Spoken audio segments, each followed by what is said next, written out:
안녕하세요. 저는 강서구 치매안심센터 센터장 정지향입니다. 이렇게 화면으로 어르신들 만나 뵙게 돼서 너무 반갑습니다. 오늘 제가 말씀드릴 내용은요, 다들 궁금해하시는 치매 예방 방법에 대해서 말씀드리도록 하겠습니다. 첫 번째는 제가 한번 여쭤볼게요. 자, 우리는 몇 살까지 살 수 있을까요? 혹시 한번 음소거가 돼서 말씀 못 하실 것 같은데 혹시라도 손으로라도 표현해 보실 수 있을까요? 네. 네, 몇 분은 지금 표현을 해주셨고, 예를 들어서 내가 어르신들께서는 몇 살까지 살고 싶으세요? 아까 막 손가락 10개 하셨는데 100살이라고 말씀하신 것 같은데, 몇 살까지 살고 싶으세요? 그쵸? 제가 살고 싶은 나이하고 우리가 실제 살 수 있는 나이는 다르거든요. 근데 과학적으로 우리가 텔로미어라는 게 있습니다. 이거는 우리 그 DNA라고 하는 유전자에 달려있는 유전자 치료하는 끄트머리에 달려있는 유전자의 형태 중에 하나거든요. 근데 얘를 측정을 했을 때 우리가 인간적으로 아니면 다른 동물들도 몇 살까지 살 수 있는지 그 수명에 대해서 측정을 해볼 수가 있어요. 근데 과학적으로 지금 나와 있는 것은 인간이 최대 살 수 있는 것은 125살로 되어 있습니다. 그런데 이거는 인간이 살 수 있는 최대 수명일 뿐이지 현재 저희가 살 수 있는 최대 수명은 몇 살 정도 될까요? 그래서 제가 외래에서 환자분들한테 항상 거의 말씀드린 내용 중에 하나인데요. 첫 번째는 우리가 암에 걸리지 않고 뇌졸중에 걸리지 않고 또한 사고, 교통사고라든지 어떤 화재라든지 그런 사고에 걸리지 않는 이상, 또 최근에는 코로나가 생겼죠. 코로나에 걸리지 않는 이상은 무조건 100살까지 사실 겁니다. 그런데 중요한 것은 우리가 지금 한 70세나 80세 넘어가신 어르신들은 어떤 걸 당면하고 있냐면 무조건 100살까지 살 건데 치매에 걸려서 100살을 사느냐, 치매에 안 걸리고 100살을 사느냐, 그 갈림길에 와 계신 겁니다. 그래서 우리가 어떻게 할 거냐면 만약에 미래가 바뀌지 않고 우리가 열심히 노력하지 않으면 아주 많은 치매 환자가 생길 거고, 또한 저희가 확인을 해보면 여기 계신 어르신들도 마찬가지지만 노인과 노인이 같이 사는 경우가 많이 있습니다. 이전에는 이제 가족제도가 거의 한 3대가 같이 살고 있었지만 조선시대랑 이제 여러 가지 이제 개화기를 거쳐서 현재 상황에서는 대부분의 어르신들끼리 사시는 경우가 많으신 거죠. 그러면 둘 중에 한 명이 먼저 치매가 생기시면 나머지 한 분이 본인도 노인이고 본인도 돌봐야 되는데 어렵게 같은 노인 어르신들을 돌보시게 되는 거예요. 그래서 이런 문제 때문에 결국 개별적으로 개인 어르신들한테 굉장히 경제적이고 또한 사회적인 문제가 되고, 또 이런 어르신들이 많아지면 나라에서 재정 부담이 늘어나기 때문에 결국 노인 어르신 환자들이 많아지게 되면 사회적 경제적 부담이 커질 수밖에 없게 되는 겁니다.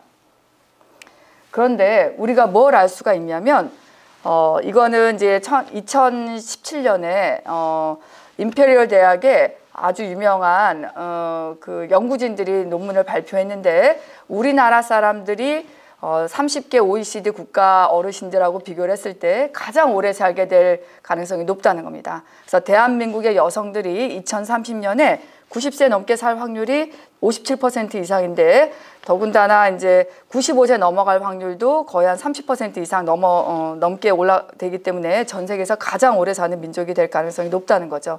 그래서 과학적으로 이건 입증이 되어 있습니다. 근데 우리가 나이가 들면요, 갑자기 치매가 생기느냐? 그건 아닙니다. 어르신들도 많이 느끼시지만 내가 한 5년 전, 10년 전보다 기억력이 떨어지고 인지 능력이 조금 느려졌다라고 느끼시게 되잖아요. 그렇게 본인 스스로가 이전의 나와 지금의 내가 변화된 걸 느끼는 거를 우리가 주관적 인지장애라고 합니다. 그러니까 내가 약간 변화됐다고 느끼는 거죠. 근데 여기서 중요한 것은 객관적으로 주관적 인지장애는 인지기능 검사를 했을 때 정상인 경우를 말합니다. 그런데 점점 인지 능력이 떨어져서 객관적인 인지기능 검사를 했을 때 인지기능이 정상 수준보다 어떤 학력, 나이에 대비해서 떨어지게 되면 경도 인지장애라고 말씀드립니다. 근데 주관적 인지장애가 보통 한 5년에서 한 7년 정도가 되고요. 경도 인지장애로 넘어가서 점점 더 인지기능이 떨어지게 되면서 치매로 넘어가는 그 과정도 대략 한 5년 정도 걸립니다. 그렇기 때문에 우리가 치매에 걸리기 전에 예방할 수 있는 기간 자체가 대략 한 12년, 10년에서 12년 정도 된다라고 알고 계시면 되겠습니다. 그래서 사실 이제 우리는 이제 문재인 정부 하에 치매 국가 책임제라는 걸 시행을 하고 있습니다. 이 얘기는 뭐냐면 사실 이제 정부에서는 모든 치매를 100% 국가가 책임지겠다는 뜻이었어요. 하지만 곰곰이 생각해 보면 어르신들이 열심히 운동하고 치매 예방하기 위해서 몇 가지 많은 것들을 하셔야 되는데 그걸 하느냐 안 하느냐를 나라에서 의무적으로 시행을 하고 있나요? 그렇지는 않습니다. 그렇기 때문에 나라에서는 뭔가 시스템적으로 법률적으로 또한 행정적으로 치매 국가 책임제를 하겠다라고 얘기는 했지만 실제적으로 개인 어르신들께서 내가 치매 예방을 하겠다라고 생각을 하고 스스로 해야 되는 부분이 훨씬 더 큰 겁니다. 그래서 어떤 걸 해야 되느냐? 제가 지금부터 말씀을 드리겠습니다. 그러면 어르신들께서는 저희 치매 안심센터를 굉장히 이용을 많이 하고 계시기 때문에 이 질문에 대해서 OX라고 한번 여쭤보겠습니다. 그래서 치매 예방이 진짜 가능하다라고 생각하시는데 맞다라고 생각하시면 이렇게 동그라미, 틀리다, 예방이 안 된다고 생각하시면 X표 한번 해봐 주십시오. 치매 예방이 가능할까요? 네, 놀랍게도 모두 다 한 분은 지금 표현 안 해주고 계시긴 하지만 지금 표현하신 어르신들께서는 전부 다 치매 예방이 가능하다고 말씀 주셨습니다. 너무 감사합니다. 그러면 이 치매 예방을 하기 위해서 필요한 게 뭐가 있을까요? 우리는 모든 행동이 다 마찬가지입니다. 첫 번째, 그 행동의 배경. 아까 제가 인간이 가장 오래 사는 게 125살이라고 말씀드렸고 대한민국의 여성들이 전 세계 인류와 비교했을 때 2030년이 되면 가장 오래 사는 민족이 된다라고 말씀을 드렸어요. 이런 객관적인 데이터라든지 어떤 근거에 대해서 첫 번째는 배우셔야 됩니다. 그 다음에 두 번째로 치매 예방이 가능하다고 믿으셔야 돼요. 그리고 세 번째로 이러한 것들을 예방하기 위해서 실행하는 것들을 배우시고 꼭 실행을 하셔야 됩니다. 그래서 순서대로 말씀드리도록 하겠습니다. 그래서 사실 치매에 대해서 뭐 기존에 이제 우리 그 이제 허준의 책에도 이제 나와 있지만 실제로 어떤 서양 의학뿐만이 아니라 저희가 이제 문헌에 어떤 것이 나와서 보면요. 걸리버 여행기를 쓴 조나단 스위프트라고 하는 사람 아실 겁니다. 굉장히 유명한 작가죠. 이 작가가 뭐라고 그랬냐면 그 가상의 섬에 작은 마을이 있는데 그 마을에 죽지 않고 살아있는 사람들이 있다. 그 사람들 이름이 스트로드브로그라고 한다라고 얘기를 하면서 그들은 사고를 당하지 않는 한 다만 늙어서 죽게 된다. 대체로 75세나 75세까지 살고 죽기 몇 주 전부터 점점 쇠약해지는 것을 느끼고 기억력이 떨어져서 본인의 이름이나 가족들도 기억하지 못하고 다른 사람을 시기하고 질투하고 거짓말을 한다. 그렇게 얘기를 해놨습니다. 이 얘기를 들으면 뭐가 떠오르세요? 첫 번째, 치매 얘기를 하나 보다 라고 떠오르시죠. 두 번째는 70세, 75세라고 얘기를 하고 있어요. 근데 생각을 해보시면 이 걸리버 여행기를 쓴 영국의 그 시기가 1700년대입니다. 그렇기 때문에 그때 당시에는 평균 수명이 55세에서 한 60대가 조금 안 됐었어요. 남자들 수명이. 그렇기 때문에 그 평균 수명에 비해서 70세, 75세면 굉장히 오래 사는 거였던 거죠. 근데 지금 저희가 생각하면 어떠세요? 70세? 노인일까요? 물론 의학적으로 노인 기준에 들어가지만 제가 외래에서 보거나 저희 치매 안심센터를 이용하기 위해서 오신 어르신들을 보면 정말 노인이라고 할 수 없을 정도로 젊은 상태입니다. 요즘은 80세 넘어가야지만 저희가 노인이라고 말씀을 드리는 거죠. 근데 문헌에는 이렇게 표현됐다는 거는 이때도 치매 환자가 있었고 치매 환자에 대해서 이렇게 평가를 했고 이렇게 나쁜 시각으로 봤구나 라고 느낄 수가 있는 겁니다. 그래서 치매란 어떤 것인가? 뭐냐면요. 우리가 태어날 때부터 장애가 있었던 발달 장애 아이들은요. 저희가 치매라고 얘기를 하지 않습니다. 치매는 정상적으로 잘 생활했던 사람들이 뇌 질환이나 뇌 손상으로 뇌의 기능을 잃어서 그 전까지는 잘 수행했던 여러 가지 일상생활이라든지 인지활동을 하지 못하게 되는 것을 우리가 치매라고 합니다. 그래서 영어로 표현을 했는데 맨시아가 인지, 정신이란 뜻이거든요. 그 앞에 D라고 붙는 게 이제 그리거로서 맨시아의 반대적인 것, 그러니까 어떤 인지, 정신 상태가 없어진다는 뜻으로 의학적으로 디멘시아라고 하는 것입니다. 그러면 인지 능력이란 뭘까요? 굉장히 다양한, 대략적으로 한 10가지 이상의 인지 기능이 있습니다. 근데 그중에 가장 핵심적인 거는 기억력입니다. 기억력. 오늘 제가 말씀드리는 아까 배우기, 마음 바꾸기, 실행하기 내용들이 있잖아요. 어르신들께서 강의를 듣고 나서 기억하지 못하면 의미가 없습니다. 그만큼 우리 인지활동이라든지 일상생활에서 매일매일 기억하기를 하셔야 됩니다. 근데 이 기억하기가 어디에 저장이 되어 있냐면요. 바닷속에 사는 해마하고 똑같이 생겼다고 그래서 뇌 안에 해마라고 하는 부위가 있습니다. 이 부위 안에 저장이 되어 있습니다. 그래서 그 중에서 우리가 그 내측 측두엽이라고 하는데요. 이 이제 양쪽 귀 쪽에 있는 것을 측두엽이라고 하거든요. 그래서 여기가 왼쪽 측두엽, 오른쪽 측두엽, 그리고 여기가 왼쪽 측두엽인데 왼쪽 측두엽에는 언어적인 기억이 저장되어 있고 오른쪽 측두엽엔 시각적인 기억이 저장이 되어 있습니다. 근데 그 중에서도 해마가 모든 기억의 문지기 역할을 해요. 그래서 문지기가 망가지면 문이 안 열리잖아요. 새로운 기억이 뇌 안에 못 들어가게 되는 겁니다. 해마가 손상된 그 시기부터. 근데 그 전에 해마가 괜찮을 때 저장됐던 기억들은요.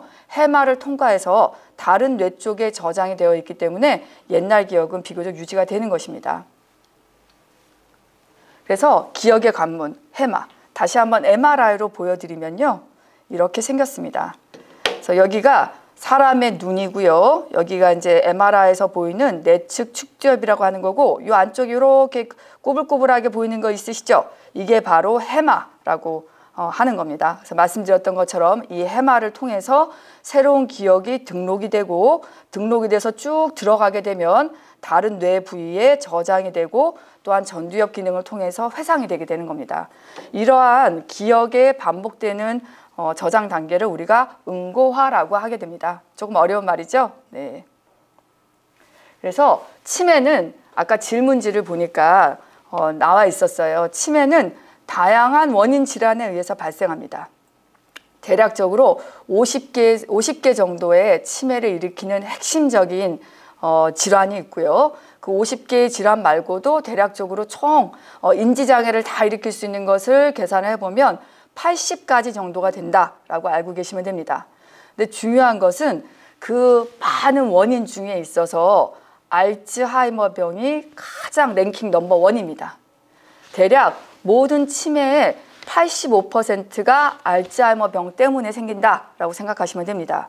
근데 그 외에도 전두측두엽 치매, 소혈관 치매, 파킨슨시병, 루이체병, 피지기저학변성, 뇌수두증, 또한 뇌 어떤 종양이라든지 출혈이라든지 뇌염증에 의해서도 치매가 생기고 또한 약을 잘못 드셔도 또한 당뇨라든지 어떤 신장 기능이 나빠도 이렇게 이제 대사성에 의해서 치매도 생길 수가 있습니다. 이런 다양한 원인에 의해서 생긴다라는 것이고 근데 이 다양한 원인에 의해서 생기는데 중요한 것은 우리 몸의 전신 상태가 굉장히 중요합니다. 그래서 알츠하이머 병이 있거나 파킨슨 병이 있거나 혈관성 치매가 있어도 증상 자체가 나빠지는 데 있어서 핵심적인 것은 전신 상태, 건강 상태가 나빠지면 더 빠르게 나빠집니다. 그렇기 때문에 치매를 가지고 있어도 고혈압, 당뇨, 고지혈증, 어떤 뇌졸중, 신장질환, 심장질환을 다 철저하게 같이 조절을 받으셔야 됩니다. 그래서 아까 제가 85%의 원인이 뭐 때문이라고 생긴다고 말씀드렸죠? 치매의 가장 큰 원인이 알츠하이머 병입니다. 그래서 알츠하이머 병은 이게 이제 MRI는 아니고요. 사람의 뇌를 죽은 다음에 사후에 부검을 하기 위해서 꺼낸 겁니다. 보시면 이 왼쪽 뇌가 정상 뇌고요. 오른쪽 뇌가 알츠하이머 병 환자의 뇌입니다. 보시면 정상 뇌는 이렇게 약간 연두부처럼 탱글탱글하게 생기면서 약간 꽉 찬 느낌이 보이죠. 그리고 색깔도 굉장히 밝고 굉장히 부드러워 보입니다. 그런데 알츠하이머 병이 생긴 뇌는요. 보시면 이렇게 빈 공간이 많아요. 그래서 약간 쭈글쭈글하고 말린 호두처럼 보이게 됩니다.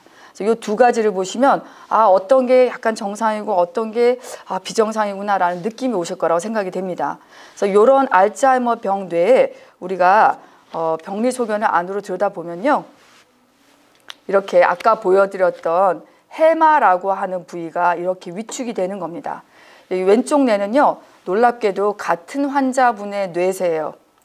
그래서 이 왼쪽의 뇌는 환자분이 처음에 기억력이 떨어졌다고 하고 오시고 나머지 일상생활은 다 괜찮은 상태로 오셨거든요. 그런데 기억력 검사를 했더니 아까 제가 잠깐 말씀드렸던 주관적 인지장애에서 경도 인지장애로 넘어가신 상태로 오신 거예요. 환자분이 이제 대학원생이셨고 부동산 사업도 하고 계셨는데 이상하게 언어적 단기 기억력만 많이 떨어져 계셨던 거죠. 근데 보면 MRI 상에서는 전혀 위축 소견이 없었어요, 이때 당시에. 그런데 환자분이 점점 기억력이 나빠지고 인지 능력이 떨어지고 그래서 6년 뒤에 다시 한번 MRI를 찍었을 때는 보시면 이 해마라는 부위가 이렇게 위축이 와서 이렇게 빈 공간이 생겨서 이렇게 까맣게 보이는 공간이 보이게 되는 겁니다. 이게 바로 우리가 알츠하이머 병에서 특징적으로 생기는 해마, 내측 측두엽의 위축 소견이라고 생각하시면 됩니다. 그래서 이것의 원인이 뭐냐? 뇌 위축이 생기는 원인이 뭐냐? 그게 가장 핵심적인 게 알츠하이머 병에서는 아밀로이드라고 하는 단백질이 뇌 안에 쌓이기 때문에, 근데 쌓이는 것도 해마, 내측 측두엽 안에 먼저 쌓이기 때문에 이런 내측 측두엽이 아주 특징적으로 진행이 되는 것입니다. 그래서 이런 아밀로이드가 쌓이는 걸요, 이전에는 저희가 뇌 조직 검사를 해서 알 수 있었습니다. 근데 최근에는 의학적으로 발달을 해서요, 뇌 안에 아밀로이드가 쌓여 있는지 안 쌓여 있는지 알츠하이머병 확진 양전자 단층 촬영이라고 하는 PET 검사가 있습니다. 한 3가지 종류가 있고요. 저희가 이제 요약해서 아밀로이드 PET, PET 검사다라고 말씀을 드립니다. 이 검사를 해보면요, 이렇게 아밀로이드가 쌓여 있는 경우에는 검사 방법에 따라서 빨갛게도 보이고 까맣게도 보이는 그러한 축적 소견이 보이게끔 되어 있고, 이 검사를 통해서 알츠하이머병 확진을 할 수가 있습니다. 그런데 이 검사는요, 안타깝게도 아직까지 보험급여가 안 되어 있습니다. 비보험급여이기 때문에 병원마다 약간 차이가 있지만 대략적으로 110만 원에서 한 130만 원 정도 하는 검사입니다. 굉장히 고가의 검사죠. 그렇기 때문에 저희가 모든 환자분들한테 시행하지는 않고요. 60세라든지 나이가 젊은 치매 어르신, 의심되는 어르신들이라든지 아니면 나이가 조금 있고 75세나 80세 정도 되더라도 뭔가 법적인 문제가 있거나 아니면 꼭 알츠하이머 병을 진단받아서 환자분으로 하여금 치료를 꼭 하게끔 할 때 그때 상황에 맞춰서 저희가 검사를 하고 있습니다. 다음은 혈관성 치매입니다. 그래서 두 번째로 혈관성 치매를 말씀드린 이유는요, 우리가 여러 치매를 일으키는 원인 중에서 알츠하이머 병은 제가 조금 이따 말씀드리겠지만 우리가 예방을 하기 위해서 열심히 노력을 하고 치매는 예방할 수 있습니다. 하지만 알츠하이머 병을 예방하는 것은 아직까지 어려워요. 이해가 조금 어려우시죠? 그래서 그거는 제가 좀 이따 말씀을 드리고요. 하지만 100% 예방할 수 있는 치매는 있습니다. 뭐냐면 혈관성 치매, 혈관성 인지장애, 뇌졸중은 100% 예방을 할 수 있기 때문에 이런 뇌혈관 질환을 예방했을 때 예방이 가능하기 때문에 굉장히 중요한 겁니다. 이 혈관성 치매라고 하는 것은 아주 간단하게 뇌혈관 질환에 의해서 뇌손상이 생겨서 치매가 생기는 거거든요. 그래서 어떤 경우에는 출혈이도 생기고 어떤 경우는 경색이 생길 수도 있는데 그 두 가지를 다 합쳐서 우리가 혈관성 치매, 혈관치매라고 말씀을 드립니다. 그래서 아까 이 슬라이드가 제가 처음 제 강의 때 말씀드렸던 내용입니다. 그래서 어르신들께서는 아마 일정 부분 경도인지장애를 앓고 계시는 분도 계실 거고 대부분이 아마 내가 기억력이 약간 떨어졌고 주관적 인지장애 상태인데 치매를 예방하기 위해서 이 프로그램에 들어오셨을 겁니다. 그런데 결국 우리가 1차 예방이 있고 2차 예방이 있고 3차 예방이 있습니다. 3차는 뭐냐면 치매로 진단받았을 때 치매가 점점 악화되는 것을 늦추기 위해서 치료하는 개념을 우리가 3차 예방이라고 하고요. 2차 예방은 경도인지장애에서 어떤 치매로 넘어가는 것을 예방하는 걸 말합니다. 1차 예방은 그냥 나이가 들어서 노화 과정에 의해서 알츠하이머 병이 생기는 것을 예방하는 것을 말합니다. 그런데 중요한 것은 아까 제가 아밀로이드 PET 말씀드렸잖아요. 저희 의학이 굉장히 많이 발달했지만 아직까지 아밀로이드가 뇌 안에 쌓이는 것을 예방하지는 못합니다. 그거는 조금 더 아밀로이드가 쌓이는 것을 예방할 수 있는 약물 치료라든지 지금 제가 조금 이따 슬라이드에 보여드리겠지만 백신이라고 하는 것들이 완전히 개발이 되기 전까지는 알츠하이머병에 일으키는 아밀로이드 예방하는 방법은 없습니다. 하지만 중요한 것은 기억력이 약간 떨어져 있는 주관적 인지장애에서 경도 인지장애로 넘어가는 예방 방법이 있고요. 경도 인지장애에서 치매로 넘어가는 걸 예방하는 방법이 있는 겁니다. 그러면 평생 예방할 수 있을까요? 저는 예라고 말씀드립니다. 왜냐하면 물론 우리가 제일 중요한 거는 경도 인지장애에서 정말 조금 나빠지지만 나빠지는 속도를 매년 나빠지는 것을 10%만 늦춰도 지금 어르신이 80세라고 그러면 100살까지는 인지 기능은 점점 떨어질 수 있지만 치매는 예방할 수 있게 되는 것입니다. 그 개념으로 치매를 예방할 수 있다라고 생각을 하시면 됩니다. 그러면 아까 제가 주관적 인지장애 말씀드렸고요. 경도 인지장애가 사실 굉장히 많거든요. 근데 이 경도 인지장애가 우리가 원하는 치매를 예방하는 가장 주된 타겟이라고 생각하시면 됩니다. 그래서 경도인지장애는 의학적으로 진단 기준이 있습니다. 마찬가지로 인지기능의 감퇴를 호소하고 인지기능 검사를 했을 때 객관적으로 유의하게 떨어져 있어야 됩니다. 같은 나이, 학력, 성별 대비해서. 하지만 일상생활은 다 괜찮으신 거예요. 내가 강서 치매안심센터 오고 싶을 때 오실 수 있고 병원 가실 수 있고 친구 만나실 수 있고 은행 업무도 보고 그런데 기억력은 깜빡깜빡 하시는 거죠. 냉장고에 들어가지 말아야 될 물건도 가끔 들어가고 따님들한테 얘기했는데 내가 얘기했나 안 했나 기억이 안 나서 똑같은 말 또 하실 수도 있고 약속을 잊어버리실 수도 있고 물건을 잊어버리실 수도 있고 하지만 그건 경도인지 장애일 뿐이지 치매는 아니라는 겁니다. 그래서 기억력, 근데 이 문제는 이 경도인지 장애 중에서 알츠하이머 병에 의해서 기억력, 언어적 기억력, 시각적 기억력이 두드러지게 떨어져 있는 그런 경도인지 장애 환자분들이 계십니다. 근데 그분들은 애석하게도 저희가 추적 관찰을 해보면요. 한 6년 사이에 80%가 치매로 넘어갑니다. 너무 비관적이죠. 그런데도 우리가 긍정적으로 생각하셔야 되는 건 뭐냐면 이분들은 이때 당시에 다 옛날 연구기 때문에 우리나라에 치매 안심센터가 있었던 시기도 아니었고 외국 같은 경우에는 이렇게 나라에서 적극적으로 치매를 예방하게끔 프로그램 같은 것도 없는 나라가 거의 대다수입니다. 그렇기 때문에 정말 아무것도 하지 않고 그냥 쭉 추적 관찰만 한 거예요. 근데 정말 그러면 경도인지장애에서 어르신들 같이 열심히 하시는 분들이 8년 정도 프로그램, 예방 프로그램에 들어가면 어떻게 될까요? 아직 아무도 모릅니다. 왜냐하면 그렇게 장기적으로 추적 관찰한 연구는 없거든요.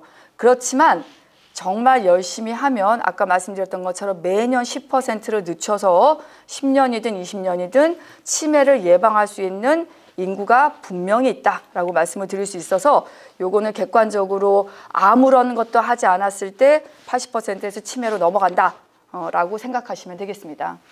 근데 사실 더 무서운 거는 이 슬라이드입니다.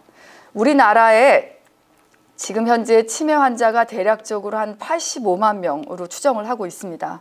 그런데 거기에 맞춰서 계산을 해보고 또한 치매 안심센터에서 오신 분들을 저희가 오시지 않는 분들을 포함해서 이렇게 유병률 대비해서 조사를 해보면요. 지금 2017년도에 약 200만 명의 경도인지 장애 환자가 있었고 지금 2021년에는 한 250만 명 정도 추정을 하고 있어요. 그럼 2033년에는 대략적으로 400만 명의 경도인지 장애 환자분들이 생기실 거라고 추정이 가능한 겁니다. 물론 이렇게 100만 명, 막 200만 명, 400만 명 말씀드리니까 어마어마한 숫자여서 사실 감이 안 오실 거라고 생각이 됩니다.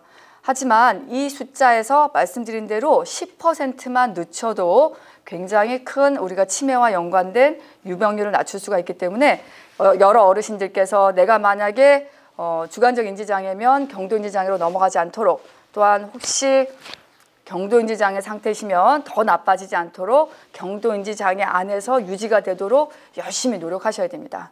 그러면 우리가 어떤 것들을 교정하면 치매를 예방할 수 있을까요? 그래서 보시면 사실 나이 바꿀 수 있나요? 못 바꿉니다. 그렇죠? 성별 바꿀 수 없어요. 가족력도 바꿀 수 없습니다. 그렇기 때문에 가족에서 내가 엄마 아빠한테서 받은 유전자는 절대 바꿀 수 없습니다. 하지만 학력, 고혈압, 비만, 청력, 저하, 흡연, 우울증, 운동 부족, 사회활동 부족, 당뇨, 이 모든 것들은 바꿀 수 있습니다. 근데 이런 것들만 조절해도 아무리 나이가 많아도 또 여성들이 남성보다 2배 이상 치매가 잘 생기는 그런 여성인 경우에도 내 가족 중에 적어도 2명 이상의 치매를 앓았어도 일정 부분 예방을 하실 수가 있는 겁니다. 그래서 치매는 생활습관병입니다. 아까 제가 처음에 보여드렸던 슬라이드 기억나시죠? 알츠하이머 병이든 혈관성 치매든 루이체병, 파킨슨 병이든 치매를 가지고 있어도 여러 가지 혈관성 위험인자를 조절하지 않을 경우에는 치매가 빨리 생기고 더 나빠진다, 그렇게 말씀드렸습니다. 그래서 유전적인 소인을 가지고 있고 그래도 평상시 생활 습관을 잘 유지하면 치매를 일정 부분 예방할 수 있고 치매가 생겼어도 덜 나빠지게 할 수 있는데, 만약 이런 것들을 열심히 안 하게 되면 점점 더 나쁜 물질들, 예를 들어서 혈관성 변화에서 독성 물질이라든지 산화 물질이라든지 또 알츠하이머병에 아밀로이드가 생기게 되고 그것들이 동맥경화를 일으켜서 뇌세포, 뇌혈관 손상을 일으켜서 치매 증상을 유발하게 되는 것입니다. 그래서 우리가 치매가 발생하는 것은 처음에는 인지 기능이 떨어지는 걸로 시작을 하게 됩니다. 근데 인지 기능이 떨어져서 치매 증상이 생기고 결국은 신경세포가 사망하고 결국 아밀로이드가 축적되게 되는데요. 근데 거꾸로 이제 우리가 가장 첫 번째 증상이 어떤 게부터 생기느냐? 아밀로이드가 먼저 축적이 되고 독성 물질이 쌓이게 되고 혈관이 손상이 되고 그러면서 신경세포가 망가지고 사망을 하게 되고요. 그러면서 인지 기능이 떨어져서 치매 증상이 생기는 겁니다. 그래서 여기부터 시작해서 이쪽으로 쭉 가시는 거라고 생각을 하시면 됩니다. 그러면 치료는 어떻게 할까요? 우리가 핵심적으로 치매를 예방하려고 그러면 아까 죽은 신경세포를 되살릴 수 있는 줄기세포 치료가 가능해야 됩니다. 근데 아직까지 그것도 현재로서 의학적으로는 굉장히 어려운 상황입니다. 그러면 두 번째로 아밀로이드가 쌓이는 거를 예방을 해야 되겠죠. 그거는 조금 이따 말씀드리겠지만 현재 임상시험 단계입니다. 그럼 지금 현재 사용 가능한 약은 뭘까요? 뭐냐면 우리 신경세포는 전구라고 생각하시면 됩니다. 전구하고 전구에 우리가 전류가 흘러야지만 불이 들어오게 되는 거예요. 그래서 이 불이 들어오는 게 바로 우리가 신경 전달 물질이라고 생각을 하시면 되는데, 이 신경 전달 물질이 흘렀을 때 전구에 불이 들어오듯이 우리 신경세포가 인지 기능을 유지하게끔 되는 거죠. 근데 전구가 망가지면 전류가 흘러도 불이 안 들어오죠. 마찬가지로 우리 신경세포가 망가지고 나면 아무리 신경 전달 물질이 흘러도 인지 기능이 유지가 안 되는 겁니다. 그런데 애석하게도 지금 나와 있는 치매 치료제는 이러한 신경 전달 물질을 올려주는 약인 것 뿐입니다. 그렇기 때문에 저희 의료진들이 되도록이면 빨리, 가급적 빨리 병원에 오셔서 경도인지장애 때 치매로 넘어가는 예방약, 예방적인 치료 개념으로 약물 치료를 해야 된다는 말씀을 드리는 이유가, 신경세포가 그나마 유지가 되고 있는 상황에 약을 써야지만 인지기능 개선 효과도 있고, 또한 이러한 약들이 일정 부분 신경세포를 보호하는 효과가 있어요. 독성 물질도 일정 부분 제거를 시키고 또한 아밀로이드 일정 부분 쌓이지 않도록 하기 때문에 되도록이면 남아있는 신경세포가 많이 있을 때 이러한 약물 치료를 하시는 것이 꼭 필요합니다. 그러면 완치를 하려면 아까 말씀드렸던 것처럼 아밀로이드를 제거하고 신경세포 재생을 해서 줄기세포 치료가 가능해야 되는데 아직까지는 조금 어렵다라고 말씀을 드리는 거고요. 근데 또 하나 두 번째로 중요한 것은 약을 써도 환자는 계속 나빠집니다. 근데 그럴 수밖에 없는 게 말씀드렸던 대로 지금 나와 있는 약 자체는 아밀로이드를 없앨 수 없고 또한 죽은 신경세포를 되살릴 수가 없기 때문에 남아있는 신경세포의 기능을 일정 부분 약간 좋게끔 기능을 북돋아주는 그런 기능으로 약물 치료를 하는 거라서 어쩔 수 없이 약을 써도 환자분들은 계속 조금씩 나빠집니다. 그런데 저희가 항상 의학적으로 근거 중심의 의학으로 말씀을 드리면 대략적으로 이 우리 아세틸콜린 분해 요소 억제제라는 것을 사용을 했을 때 현재까지는 가장 길게 추적 관찰된 연구가 한 6년 정도 추적 관찰된 연구가 있는데 그 결과를 쭉 보게 되면 그나마 약을 유지했던 군들은 나빠졌어도 약을 유지하지 않은 군들에 비해서 비교적 기능이 덜 나빠지고 인지 기능도 덜 떨어지는 걸로 되어 있습니다. 그래서 나빠지는 건 나빠지지만 그 정도의 약을 쓴 군과 약을 쓰지 않은 군을 비교했을 때 한 20에서 30% 정도 개별적인 차이가 있지만 그 정도 차이가 있다는 겁니다. 그렇기 때문에 약을 썼을 때 어떤 경우는 여기 보시면요. 약이 딱 들어갔을 때 인지 기능이 조금 개선되는 효과가 있거든요. 그래서 반짝 우리가 이제 의학적으로는 허니문, 신혼기라고 얘기를 하거든요. 신경세포가 약간 기능이 떨어져 있는데 외부에서 약이 들어가니까 약에 의한 반응이 반짝 반응이 나타나는 겁니다. 그렇기 때문에 어떤 분들은 보호자분들이 오셔서 이전에 환자가 전화기도 사용 못했고 돈 관리도 안 됐는데 약을 먹고 나더니 놀랍게 전화도 잘 거시고 기구도 사용하시고 오늘이 몇 월 며칠인지 날짜도 기억하시기 시작했다라고 말씀하시는 분이 계십니다. 그럼 제가 뭐라고 말씀드리냐면 이 효과는 굉장히 단기간이고 한 몇 개월이 지나면 다시 또 원상태로 가실 가능성이 굉장히 높습니다. 그래서 너무 크게 기대는 안 하시는 게 좋지만 말씀드렸던 것처럼 이 그림을 보여드리면서 장기적으로 봤을 때는 꼭 유지하셔야 되기 때문에 한 몇 달 정도 지난 다음에 환자분이 나빠지셔도 놀라지 마시고 이거는 약의 어쩔 수 없는 그냥 자연 경과다라고 말씀을 드리고 있습니다. 그래서 약을 투여해도 환자가 눈에 띄게 좋아지는 거 없다. 그거는 기억을 하고 계셔야 됩니다.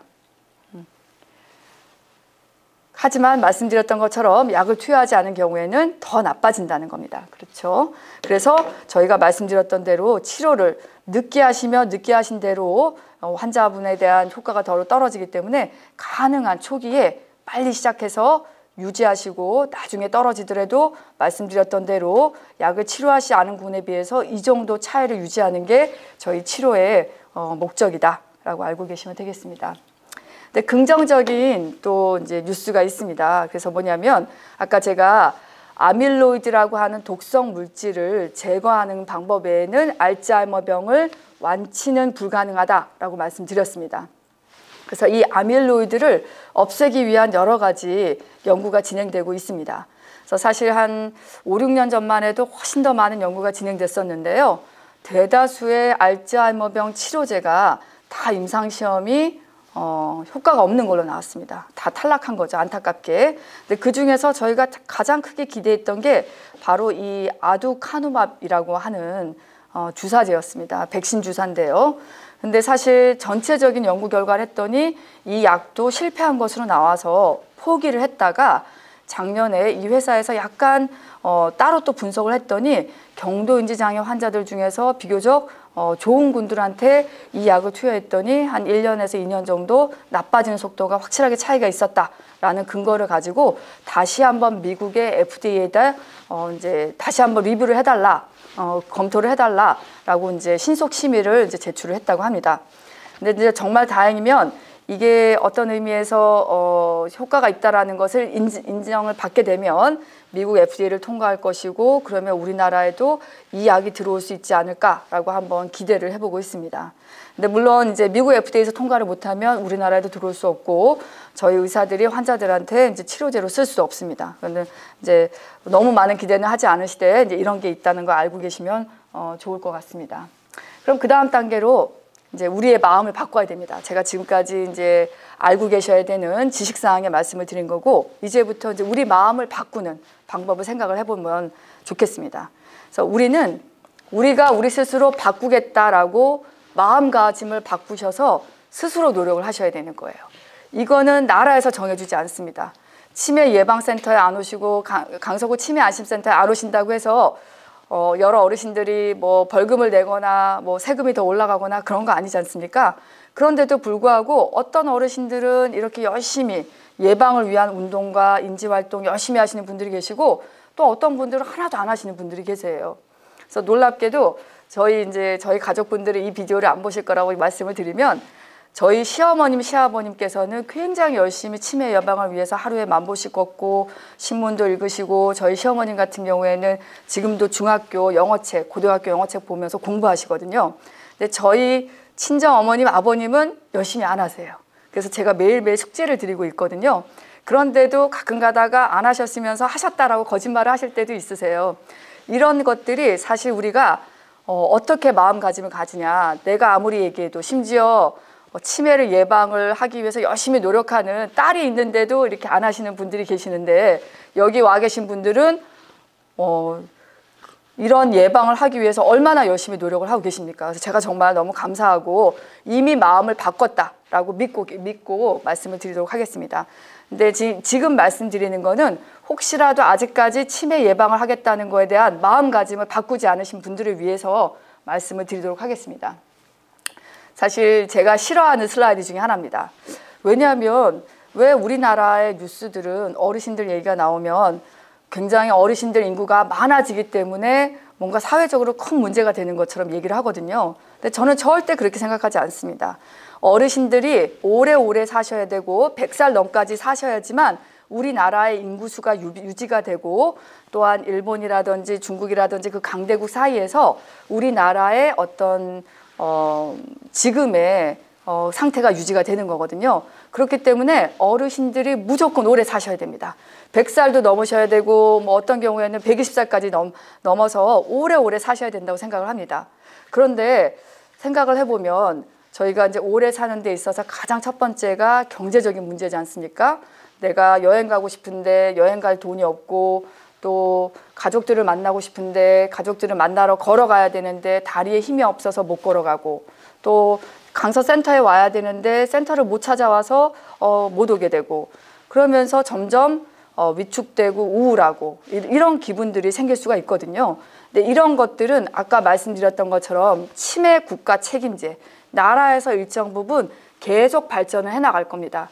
사실 10년 전에 치매 안심센터 없었거든요. 생긴 지 지금 이제 전국적으로 생긴 게 작년부터입니다. 그래서 나라가 끊임없이 치매와 연관돼서 여러 가지 일들을 행하고 있고 또 어르신들에 대한 어떤 경제적인 거를 도와드리기 위해서 계속 발전해 나갈 거라고 생각합니다. 이거는 정권이 바뀌든 누가 서울시장이 되든 누가 다음 대통령이 되든 계속적으로 지속될 거라고 생각을 하기 때문에 현재 약간 이전보다 경제적인 게 좀 떨어지고 여행도 못 가고 또 가족 만나러 가야 되는데 약간 질병도 생기고 또한 가끔 가다가 외롭고 고독하고 그런 느낌이 드셔도 그러한 마음가짐을 떨쳐내셔야 됩니다.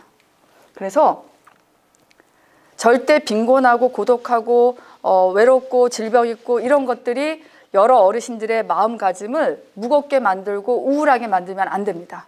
근데 이게 그런 생각들이 끊임없이 드실 수 있습니다. 근데 그럴 때는 어떻게 해야 되냐면 한번 제가 읽어볼게요. 저도 이거 인터넷에서 노화와 연관된 어떤 강의를 하시는 선생님이 쓰신 글을 따가지고 오신 거거든요.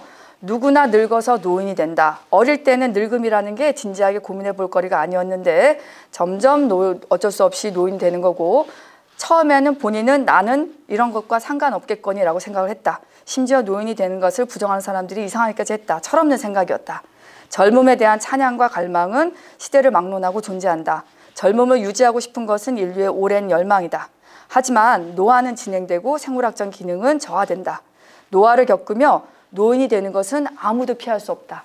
하지만 우리가 노화를 어떻게 받아들이느냐? 스스로 깨우쳐야 됩니다.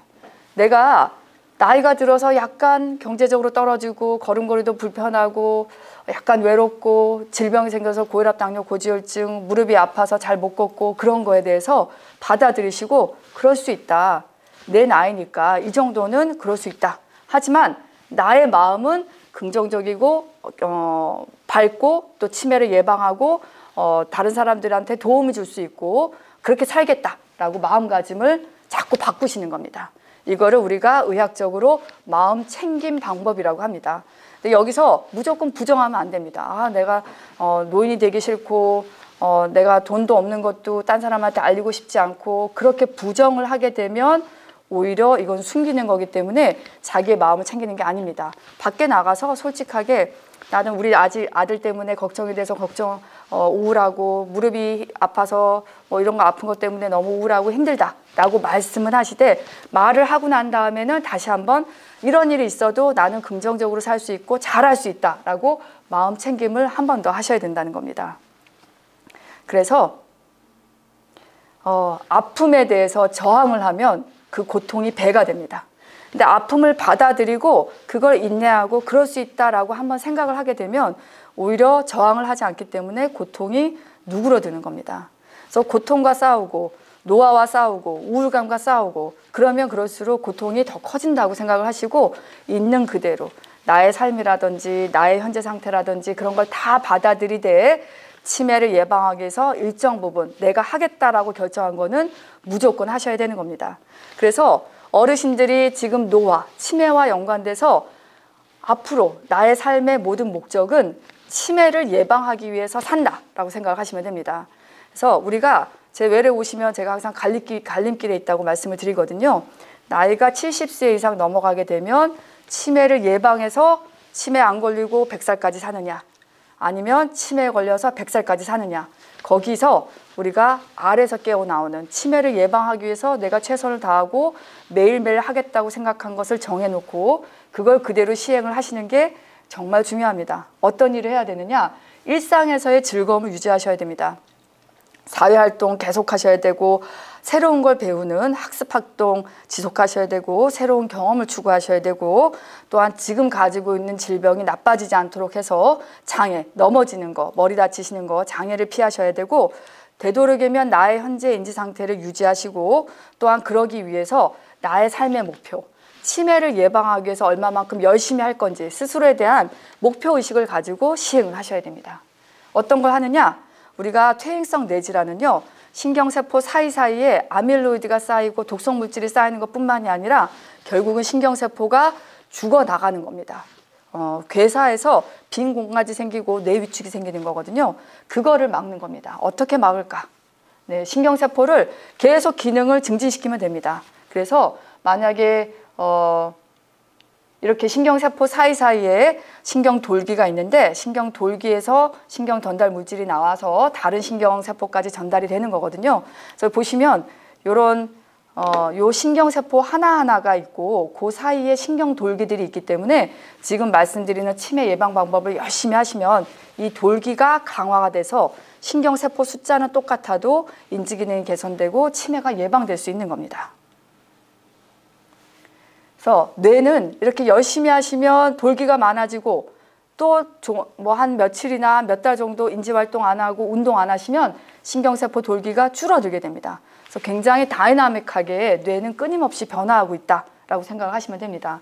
그래서 이분이 이제 굉장히 유명한 사진이시죠. 실제로 70세 이상 어르신인데 이전에는 굉장히 왜소한 체격이었는데 본인이 스스로 운동을 열심히 하셔서 저렇게 알통을 키우신 겁니다. 마찬가지로 뇌도 인지활동과 아까 말씀드렸던 여러 가지 새로운 능력을 키우시게 되면 신경세포의 시냅스라고 하는 줄기가 튼튼해져서 뇌의 알통이 커지게 되는 그런 변화가 일어나게 되는 겁니다. 이것은 당연히 나이가 많이 드셔도 70세 이상, 80세 이상이어도 일어나는 것으로 과학적으로 입증이 되어 있습니다. 특히나 영어로 쓰여 있지만 신경세포 가소성이라고 해서 신경세포에 굉장히 도움이 되는 브레인 디라이브드 뉴로트로픽 팩터라고 하는 BDNF가 운동만 열심히 해도 점차적으로 증가하는 걸로 입증이 되어 있기 때문에 굉장히 이건 과학적으로 아주 의미가 있는 거라고 말씀을 드리겠습니다. 아까 제가 잠깐 말씀드렸는데 1차, 2차, 3차 예방이거든요. 말씀드렸던 것처럼 주관적 인지장애에서 경도인지장애로 넘어가는 거는 1차, 또한 아밀로이드가 쌓이지 않는 것도 1차적인 예방이고 경도인지장애에서 치매로 넘어가지 않도록 하는 것이 2차 예방인데 저희가 말씀드리는 1, 2차 예방 운동이 다 동시에 같이 일어날 수 있고 비슷하다고 생각하시면 됩니다. 그래서 교정 가능한 거 말씀드렸던 것처럼 저항력, 고혈압, 비만, 청력 저하, 흡연, 우울증, 운동 부족, 사회활동 부족, 당뇨 등이 다 있습니다. 이런 것들을 각각 조절해서 우리가 전체적으로 조절을 하게 되면요, 총합이 대략적으로 35%의 치매 위험도를 감소시킬 수 있는 것으로 되어 있습니다. 그럼 각각의 항목을 보면요, 가장 첫 번째가 아까 우리 치매는 생활습관병이라고 말씀드렸지 않습니까? 그 중에 첫 번째가 혈관 위험 인자를 관리하는 겁니다. 그 이유가 뭐냐면 우리가 아밀로이드가 신경세포 안에 쌓이는 게 아니고요, 신경세포와 세포 바깥쪽에 쌓이게 됩니다. 근데 바깥쪽에 쌓였을 때 뇌 안에 있는 혈관을 통해서 아밀로이드가 흡수가 돼서 청소가 되는 거거든요. 그렇기 때문에 혈관이 아주 깨끗하게 관리가 잘 되면 될수록 아밀로이드가 덜 쌓이는 겁니다. 그래서 이런 혈관 위험 인자가 당뇨병, 고혈압, 비만, 이상지질혈증이 있습니다. 그래서 당뇨병 같은 경우에는 만약에 당뇨병이 있으시다 그러면 본인의 당화혈색소를 매번 검사할 때마다 기억을 하셔야 됩니다.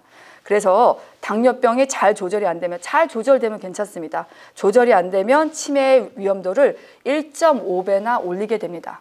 근데 중요한 것은 당뇨병 자체만으로도 조절이 안 됐을 때 치매를 일으키는 위험도가 올라가는데, 두 번째는 당이 너무 갑자기 떨어져서 저혈당에 생겨도 치매가 생길 수 있는 확률이 한 4배 정도 더 올라갑니다. 그렇기 때문에 당뇨는 굉장히 잘 철저하게 관리를 하셔야 되고 전문가의 관리를 꼭 받으셔야 됩니다. 두 번째는 고혈압인데요.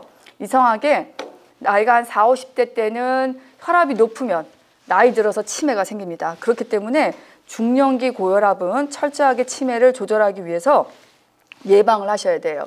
그래서 고혈압 수치가 얼마냐?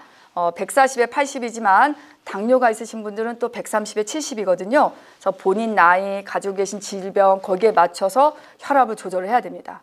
근데 나이가 오히려 70세 이상 올라가시면 혈압을 너무 떨어뜨리면 또 뇌혈관이 너무 딱딱해져 있기 때문에 뇌 안에 독성 물질들이 청소가 잘 안 됩니다. 그래서 연세가 오히려 있으실 때는 약간 혈압을 한 140에 한 90 정도로 조금 높게 유지하면서 약을 조절을 해야 됩니다. 그리고 비만도 마찬가지입니다. 중년기, 젊은 나이 한 40대, 50대에는 오히려 비만이 위험하지만 나이가 드셨을 때, 70 이상 넘어가셨을 때는 오히려 본인의 몸무게가 빠지게 되고 BMI라고 하는 체질량 지수가 빠지게 되면 오히려 경도인지장에서도 치매로 더 많이 넘어가고 주관적 인지장에서도 경도인지장으로 넘어간다는 여러 가지 연구 결과가 있기 때문에 나이가 드신 경우에는 지금 상태, 아주 BMI가 25가 넘어서 정말 비만이 아닌 경우에는 지금 상태를 유지하는 게 굉장히 중요하다고 생각하시면 되겠습니다. 대신 이상지질혈증, 이것은 뭐냐면 고지혈증이라고 하죠. 고지혈증은 젊었을 때나 나이가 들었을 때나 무조건 조절하셔야 됩니다. 특히나 저희가 저밀도 콜레스테롤 말씀드리거든요. LDL이라고 하는 건데 이 저밀도 콜레스테롤은 여기에는 저희가 목표치를 130이라고 적어놨습니다. 하지만 만약에 알츠하이머 병이 있거나 뇌혈관 질환이 있거나 뇌졸중을 앓은 기왕력이 있다 그러면 무조건 100 미만으로 유지를 하셔야 됩니다. 그 이유가 제가 이제 가끔 이제 고지혈증과 연관돼서는요, 얼마 전에 인천에 있었던 그 수돗물에서 붉은 물 나온 게 기억나십니까? 그래서 굉장히 이제 물도 오염이 되고 심지어 막 거기서 벌레도 나왔다는 얘기가 있었지 않습니까? 이런 것들이 그 수도 파이프가 제대로 관리가 안 돼서 그런 겁니다. 마찬가지로 이 고지혈증은 우리 혈관들 사이사이에 만약에 끼이게 됩니다. 특히나 갈라진 혈관에 제일 많이 끼어요. 그렇기 때문에 결국은 죽상경화증을 일으키고 심내혈관 질환을 일으키고 나중에 뇌경색까지 일으키고 또한 여러 가지 독성 물질을 청소하는 데 있어서 가장 큰 유해인자가 되기 때문에 무조건 100 미만으로, 만약에 여러 가지 위험도가 있다 그러면 100 미만이고 위험도는 없고 건강하신 어르신이라고 그러면 130 미만으로 철저하게 조절한다라고 생각을 하시면 되겠습니다.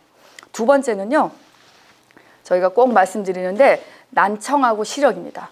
귀가 잘 안 들려도 치매가 잘 생기거든요. 그렇기 때문에 옛날하고 다르게 내가 청력이 약간 떨어진 것 같다, 아니면 부모님이 이전하고 다르게 청력이 좀 떨어지신 것 같다, 그러면 꼭 가까운 이비인후과 가셔서 상담하시고 보청기를 꼭 하셔야 되고, 마찬가지로 시력도 똑같습니다. 그래서 제가 시력하고는 두 가지를 말씀드리는데, 이 약간 나이가 들면 눈꺼풀이 내려갑니다. 근데 눈꺼풀이 내려가서 정말 까만 동자를 한 3분의 2 이상 이렇게 덮고 있을 때는 약간 눈꺼풀을 올려줘서 시력을 확보해야 되고요. 그 다음에 백내장이 있을 때도 꼭 수술하셔야 되고, 녹내장이라든지 황반변성이 있는지 1년마다 한 번씩 안과를 가셔서 꼭 확인을 받으셔야 됩니다. 그리고 두뇌 활동입니다. 이제 두뇌 활동이 나이가 들어서도 활발한 두뇌 활동을 하면 치매 발병 위험도를 0.4배 정도 낮출 수 있고요. 알츠하이머 병의 발병 위험은 60% 가까이 줄일 수 있습니다. 그렇기 때문에 치매를 예방하기 위해서 두 번째로 중요한 거는 여러 가지 인지 능력을 증진하고 인지 활동을 많이 하여서 우리가 신경, 인지 예비능이라고 하거든요. 신경세포에 아까 말씀드렸던 알통이죠. 신경세포 사이에 연결고리도 활성화하고 또한 신경세포에 유익한 BDNF라고 하는 물질들도 많이 분비가 되어서 인지 예비능도 올리고 신경 예비능도 올려서 혹시라도 나이가 들어서 어쩔 수 없이 알츠하이머병이 뇌 안에 일정 부분 쌓이더라도 인지 기능을 유지해서 치매를 예방하게끔 하는 겁니다. 어떤 활동들이 있을까요? 굉장히 다양한 거 다 하셔도 됩니다. 그래서 이전에는 사실 이렇게 강의를 나가면 고스톱이 치매를 예방하느냐 그런 질문들 많이 하셨어요. 근데 그럴 때 어떤 교수님들은 고스톱이 치매가 예방이 안 된다고 하셨어요. 근데 고스톱 자체만 생각을 해보면 그럴 수도 있지만 고스톱을 하면서 다른 사람, 조금 다른 사람과 모이고 뭐 점당 얼마 뭐 어떤 뭐 그런 규칙 같은 것도 약간씩 바꾸고 또한 뭐 이제 계산 방법도 약간 바꾸고 그러면 충분히 치매와 연관된 두뇌 활동이라고 말씀드릴 수 있습니다. 그래서 뭐든지 하시는 게 굉장히 도움이 되고 대신 중요한 것은 글과 조금 가까워지는 게 중요합니다. 글이라고 하는 건요. 읽기만 하면 안 됩니다. 쓰셔야 합니다. 특히나 어떤 분들은 내가 글을 못 배웠다. 그렇기 때문에 이런 인지활동을 안 하려고 하시는 분들이 계시거든요. 그런 글을 읽지 못하거나 쓰지 못하시는 분들도 책방에 가시면 글쓰기 훈련하는 기역자, 니은자 훈련하는 그런 도구들이 있습니다. 그걸 사셔서 하루에 일정 부분 한 페이지 대략적으로 제가 30분 말씀드리는데 30분 이상은 무조건 쓰셔야 됩니다. 그 중에 하나 가장 어려운 게 신문입니다. 신문. 근데 우리가 이제 어떤 강의를 들으시면 본인에 대한 일기를 쓰시라고 강의하시는 분들도 계세요. 근데 생각을 해보면 저도 마찬가지고 어르신들도 우리 하루하루가 거의 비슷하거든요. 일상이 달라지는 경우가 거의 많지 않습니다. 특별한 날이 별로 없는 거죠. 그렇기 때문에 우리의 일상은 너무 비슷하기 때문에 쓸 게 별로 없어요. 대신 신문을 읽으시고 읽은 신문에서 마음에 드는 기사를 하나 고르시는 겁니다. 근데 이건 신문도 괜찮고 뭔가 책의 한 구절도 괜찮습니다. 그래서 읽어보시고 한 3-4번 머릿속으로 기억하려고 노력을 해보시는 겁니다. 그래서 노력을 해서 아 내가 일정 부분 방금 읽었던 내용이 기억이 난다 라고 생각이 되시면 그 다음에는 6하 원칙에 맞춰서 언제 어디서 누가 무엇을 어떻게 왜 거기에 맞춰서 한번 써보시는 겁니다. 그래서 그 6개 항목이 다 잘 기억이 난다? 그러면 기억력이 나쁘지 않으신 거예요. 그런 식으로 매일매일 나의 기억력을 테스팅을 한번 해보시는 겁니다. 그래서 글과 친해지기, 많이 읽고 쓰기 꼭 하셔야 되고 다양한 취미 활동 꼭 하셔야 됩니다. 컴퓨터 배우는 거 굉장히 좋은 거죠. 그래서 요즘은 뭐 코로나 때문에 이제 이런 여러 가지 프로그램 못 하지만 코로나 백신 빨리 맞으시고 그리고 이제 우리나라에서 여러 가지 이제 좀 코로나가 안정화가 되고 그러면 다시 치매 안심센터라든지 주변에 가까운 주간 뭐 어떤 그 평생학습관이라든지 복지관이라든지 주민센터 무조건 다니시면서 새로운 것들을 꼭 배우기 위한 학습 두뇌 활동을 꼭 하셔야 됩니다. 그 다음에 이런 것들을 하는 데 있어서 우리가 근거라고 말씀드리는 게 다음과 같은 겁니다. 네, 그래서 저희가 전국에 있는 18개 대학이 지금 아마 저희 센터에 오시면 저희는 인지치료 프로그램을 주로 컴퓨터 버전 그리고 줌이라든지 이런 IT를 이용을 해서 많이 하고 있죠. 로봇도 하고 있고. 그런데 이전에 저희가 이 근거의 하나의 일환으로 페이퍼 앤 펜슬, 종이형, 글씨를 쓰게끔 해서 인지 기능을 증진이 되는지 경도인지 장애를 대상으로 해서 정말 연구를 해봤습니다. 근데 놀랍게도 어떻게 되냐면 여기 위에 있는 이 위쪽에 짙은 일자형이 바로 인지치료 모여서 다 같이 글씨 쓰는 걸로 인지활동을 했던 분들이 요 12주까지만 인지활동을 하고 끝났습니다. 끝났는데도 놀랍게도 이 인지 능력이 36주까지 유지가 되는 겁니다. 그래서 다 같이 모여서 한 군이고 이건 집에서 혼자 한 군이거든요. 집에서 혼자 하셔도 이 정도 효과가 있지만 다 같이 모여서 같이 사회활동과 인지활동을 같이 하면 인지기능 개선 효과가 더 두드러지고 그것은 일정 부분 시간이 지나도 유지가 된다. 그래서 이걸 가지고 저희가 치매 안심센터에 여러 가지 인지활동을 다 지금 열심히 하고 있는 근거라고 말씀드릴 수 있습니다. 이거는 뭐 여러 이제 저희 센터에 오셨으면 아시겠지만 저희 이제 이전에 부센터장이었던 김건아 교수가 개발한 로봇이죠. 그래서 로봇 가지고 인지활동을 하면 이상하게 우울증도 더 좋아지고 또 기억력도 좋아져서 이제 연구 논문으로 MRI를 찍어서 얼마만큼 신경세포가 변화되는지 봤더니 정말 신경세포가 저렇게 두꺼워졌다는 거를 딱 3개월만 해도 이렇게 두꺼워진다는 것이 입증이 됐다는 겁니다. 그래서 이게 뭐냐면 신경 예비능이 증가가 됐다는 거죠. 그래서 이런 연구에 참여하셨던 분들, 이렇게 인지활동을 열심히 하셨던 분들은 아마 말씀드렸던 것처럼 인지기능이 조금 더 유지가 되실 거고, 앞으로 알츠하이머병이 생기는 병리 소견이 생겨도 조금 늦어질 수 있다, 증상 자체가. 그렇게 생각을 하시면 됩니다. 근데 우리가 사실 인지활동, 아까 제가 보여드렸던 것처럼 집에서 혼자 인지활동 하는 것도 당연히 도움이 되지만 사회활동을 통해서 인지활동을 하면 더 개선 효과가 있는 겁니다. 특히나 이 이유는 뭐냐면요. 사실 아까 제가 이제 빈곤, 무위, 고독, 질병 말씀드렸잖아요. 100% 저희 피할 수 없습니다. 50대만 돼도 그런 변화가 생기고 60대만 되면 당연히 생기고 뭐 80 넘어가면 거의 다 100% 생기는 거는 어쩔 수 없는 사실입니다. 하지만 우리가 이런 것들을 받아들이고 저 사람도 저렇고 나도 그렇고 이 사람은 저 가족은 저렇게 힘든 게 있는데 거기에 비해서는 나는 그래도 그나마 이 정도 되는 거고, 이렇게 약간 스스로를 위안할 수 있는 가장 첫 번째가 어쩔 수 없이 다른 사람을 통해서 자기 자신을 돌아볼 때입니다. 물론 나의 상황이 너무 나쁘고 너무 힘들어서 좋은 사람 보고 나는 더 그거 보고 나면 더 괴롭다라고 말씀하시는 분도 계실 겁니다. 근데 그때 말씀드렸죠. 근데 그런 것들은 나쁜 감정을 쓰레기라고 생각하고 버리셔야 되는 거거든요. 근데 자꾸 버리려고 노력을 하는 거는 사회활동을 통해서만 버릴 수 있는 마음가짐이 생깁니다. 사회활동을 안 하면 점점 나의 어떤 고통이라든지 그런 악순환의 그런 생각의 사이클에 들어가서 헤어나오지를 못하게 되세요. 그렇기 때문에 무조건 일주일에 적어도 2배 이상은 그러니까 2회, 여기는 저희가 1회라고 했지만 오늘 오신 분들은 적어도 일주일에 2번 이상은 무조건 사회활동을 하겠다라고 생각을 하셔야 됩니다. 근데 두 번째는요, 제가 이렇게 사회활동을 하라고 말씀을 드리면 어떤 어르신들은 뭐라고 하냐면 본인은 워낙 젊었을 때부터 친구를 안 사귄다, 친구 없이 지금까지 지냈기 때문에 나는 친구를 사귀고 싶지 않아서 그런데 안 나간다, 그렇게 말씀하시는 분들이 계십니다. 근데 중요한 것은 사회활동은 친구를 만들기 위한 활동이 아니에요. 나가셔서 뭔가 배우고 인지활동을 하고 저 사람하고 나와의 관계가 어떻고 치매안심센터와 우리와의 관계가 어떻고 그런 사회적인 유대관계를 유지하기 위한 거지 개인적인 친구를 만들기 위한 것이 절대 아닙니다. 그렇기 때문에 만약에 어르신들이라든지 어머님, 아버님이 이런 사회활동을 안 하겠다라고 얘기하셨을 때는 그런 식으로 설득을 하셔서 무조건 주 2회는 사회활동을 하시는 걸로 꼭 권유해 드리고 의무사항으로 드리게끔 해야 됩니다. 그래서 두뇌를 쓰는 사회활동을 주 2회 하면 이렇게 치매 예방 효과가 있다는 게 과학적으로 입증이 되어 있습니다. 그래서 이런 이제 여러 가지 이제 연구 결과가 있고, 이제 이게 지금 영어로 쓰여 있는데 책을 읽어도 치매를 예방하는 리스크를 위험도를 54%나 증진시키고 또한 치매를 발생하는 것을 39%나 낮출 수 있다는 겁니다. 또한 신문도 굉장히 좋아서 책보다는 신문이 훨씬 더 치매 예방 효과라든지 인지기능 개선 효과가 더 뛰어나다는 그런 연구 결과들이 있습니다.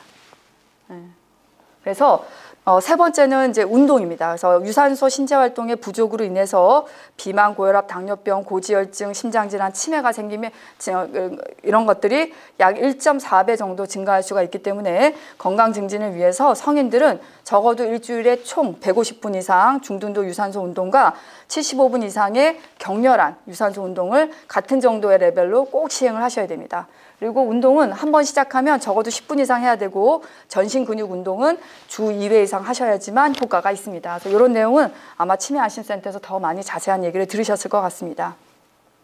그리고 저희가 이제 뇌에 좋은 음식 많이 여쭤보거든요. 그래서 아주 간략하게 만들었습니다. 야, 생, 견과, 유예요. 그래서 야채, 생선, 견과류, 그 다음에 과일, 그리고 유는 유제품이 아니라 올리브 오일이라든지 들기름과 같은 오메가 오일이 풍부한 오일 제품을 이제 말씀을 드리는 겁니다. 그래서 식물성 유지방을 먹는 거고요. 그래서 매 끼니마다 한 접시에 다양한 색의 야채를 드셔야 되고 주 1, 2회 이상 생선을 먹고 콩을 드셔야 되고 특히나 등푸른 생선을 꼭 챙겨서 드셔야 됩니다. 견과류를 매일 하루에 한 줌 정도 드시고 과일은 꼭 종류가 정해져 있지는 않지만 매일 먹는 게 꼭 필요합니다. 근데 그중에서 만약에 당뇨가 있다 그러면 사과라든지 귤, 복숭아는 약간 당을 많이 올릴 수 있기 때문에 그걸 제외하고 다른 것들을 조금 드시는 게 좋고 만약에 당이 없다 그러면 이런 것들 저희가 흔하게 먹을 수 있는 과일이기 때문에 꼭 하루에 일정량 이상 섭취하셔야 됩니다. 또한 좋은 지방을 섭취해야 되는데요. 이런 것들이 바로 불포화 지방산 오메가3나 오메가6가 많은 음식을 말씀을 드리는 건데 생선, 식물성 기름, 견과류 이런 것들에 많이 들어 있습니다. 또한 만약에 내가 생선을 싫어한다 아니면 견과류가 뭐 이빨이 안 좋아서 드시기 어렵다 그러면 올리브오일이라든지 들기름 같은 것을 하루에 한 컵 조그만 티스푼 같은 거 그 식사용 스푼 있지 않습니까? 그 한 숟갈씩 드셔도 괜찮습니다. 그런데 문제는 이 식물성 기름이어도 똑같은 기름이기 때문에 얘를 많이 드실 경우에는 몸무게가 좀 늘 수 있기 때문에 그거는 관찰하시면서 특히나 당뇨가 있을 때는 담당 주치의 선생님과 상의하시면서 드시는 게 좋습니다. 대신 포화지방산 트랜스지방과 같은 나쁜 지방을 피하셔야 되거든요. 근데 어디에 가장 많이 들어있느냐? 빵이랑 과자예요. 그래서 그런 것들은 어르신들이기 때문에 잘 안 드실 것 같은데 되도록이면 드시지 마시고 튀김류 좀 적게 드시고 그렇게 하시는 게 좋겠습니다. 세 번째로는 약간 싱겁게 드셔라 라고 말씀을 드립니다. 근데 중요한 것은 파킨슨병이 있거나 어지럼증이 있을 때는 너무 또 싱겁게 드시면 쓰러지실 수 있습니다. 그래서 당뇨 고혈압이 있는 경우에는 약간 싱겁게 드시고 만약에 그렇지 않은 어르신들은 한번 본인의 식사 습관을 한번 되돌아보셔서 내가 많이 짜게 드시는 스타일이 아니시면 그대로 유지하시는 게 좋고 만약에 당뇨 고혈압이 있으면 약간 싱겁게 드시는 게 좋고 파킨슨병이나 어지럼증이 있으실 경우에는 오히려 싱겁게 드시면 안 됩니다. 그리고 제일 중요한 것은 새끼를 거르지 않고 규칙적인 식사를 하셔야 되고 골고루 드셔야 되고 적정한 체중 유지를 하면서 적당량을 섭취하는 것이 굉장히 중요합니다. 그래서 이러한 방금 말씀드렸던 야생 견과류가 많이 들어있는 식단이 지중해식 식단이거든요. 그래서 이 지중해식 식단을만 유지해도 경도인지 장애로 넘어가는 것도 일정 부분 예방이 되고 경도인지 장애에서 알츠하이머 병으로 넘어가는 것도 일정 부분 예방이 됩니다. 근데 이 지중해 식단에다가 이제 우리가 어쩔 수 없이 필수적으로 단백질을 섭취하셔야 됩니다. 그 단백질을 육류 중에서 소고기, 돼지고기는 약간 피하시고 우리가 이제 그 닭고기 위주로 식사를 하는 거를 마인드 다이어트라고 하거든요. 마인드식 식단이라고 하는데 그 마인드식 식단을 했을 때는 최근에는 더 알츠하이머 병을 줄일 수 있다. 그런 연구 결과도 있습니다. 당연히 금연하셔야 되죠. 그래서 금연이라고 하는 거는 여기 나와 있지만 금연 후 5년에서 15년만 지나면 뇌졸중 발병 위험이 비위험자와 거의 동일하게 되기 때문에 지금이라도 늦지 않았습니다. 무조건 금연하셔야 되고 특히 노년기의 흡연은 치매 발생 위험도를 1.6배나 증가하고 뇌졸중 발병 위험을 4배 이상 증가하기 때문에 꼭 금연을 하셔야 됩니다. 금연 후 1년이 되면 뇌졸중 위험도가 반으로 감소하게 되고요. 15년 정도가 지나면 비흡연자와 거의 동일하게 금연 효과가 뛰어나다는 것을 알 수가 있습니다. 또한 이제 우리나라 어르신들의 이제 가장 큰 문제죠. 절주입니다. 그래서 과음은 알코올성 치매를 유발할 수 있거든요. 또한 비타민 부족증을 유발해서 치매 증상이 있어도 치매를 악화시키고 경도인지 장애에 의해서도 치매로 넘어가는 것을 가속화시킬 수가 있습니다. 또한 과음을 하게 되면 어쩔 수 없이 혈관벽에 손상이 일어나서 뇌졸중이 발생하고 혈관 치매를 유발할 수가 있습니다. 근데 사실 저희가 제일 걱정하는 거는 과음을 하고 나면 우리가 손의 기능이 떨어져서 밸런스, 우리가 이제 어떤 그 균형 감각이라고 하는 것이 떨어지게 되거든요. 그래서 낙상 위험도가 굉장히 많이 올라가게 됩니다. 그렇기 때문에 우리 몸에서 가장 무거운 부위가 머리거든요. 이 머리에 의한 손상에 의해서 치매를 유발할 수 있기 때문에 절대적으로 과음은 피하셔야 됩니다. 말씀드렸던 마지막입니다. 우울증입니다. 우울증. 말씀드렸던 것처럼 우리가 어쩔 수 없이 나이가 들면 우리 신경세포가 모든 신경세포와 세포 사이에 신경 전달 물질에 의해서 서로 정보를 주고받게 됩니다. 그런데 아세틸콜린이라고 하는 기억력과 연관된 신경 전달 물질이 떨어지면 인지장애가 생기는 거고요.